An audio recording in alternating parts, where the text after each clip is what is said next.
సందర్భంగా శుభాకాంక్షలు తెలియజేస్తున్నాను. మరి ఈరోజు విమోచన దినమా విలీన దినమా అని రాష్ట్ర ప్రభుత్వం ఒక కన్ఫ్యూజన్ క్రియేట్ చేయడం జరిగింది. ఆ రోజు డిసెంబర్లో ఉద్యమం జరిగినప్పుడు కూడా సాఫ్ట్వేర్ పరిశ్రమ తరలిపోతుందని అన్నారు. నేను ఐటీ సెల్ చైర్మన్గా ఉన్నాను ఆ రోజు. అప్పుడు హిందూ పేపర్లో క్లియర్గా రావడం జరిగింది, ఐటీ పరిశ్రమ ఎక్కడికి తరలిపోలేదు, ఇక్కడ ఏమంటే రిసెషన్ ద్వారా కొద్ది ఎఫెక్ట్ ఉంది తప్ప ఉద్యమం ద్వారా ఎలాంటి ఐటీ పరిశ్రమ తరలిపోలేదు అని కూడా క్లియర్గా వాళ్ళు చెప్పడం జరిగింది.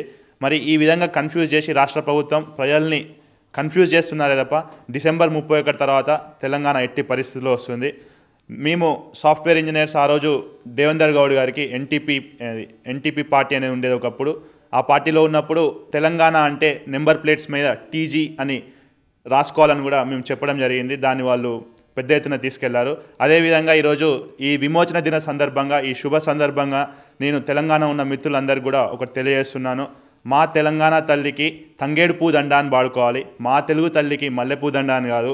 ఆ ఒక లైన్ కొట్టేసి మీరందరూ కూడా మా తెలంగాణ తల్లికి తంగేడు పూ దండ అని పాడుకోవాలి. ఎందుకంటే తంగేడు పూ మన సంస్కృతికి చిహ్నం, మన బతుకమ్మలో యూజ్ చేసేది తంగేడు పూ. కాబట్టి ఈ విధంగా మీరందరూ కూడా వాడుకోవాలి. మరొకసారి అందరికీ తెలంగాణ విమోచన సందర్భంగా శుభాకాంక్షలు తెలియజేస్తున్నాను. జై తెలంగాణ, జై తెలంగాణ.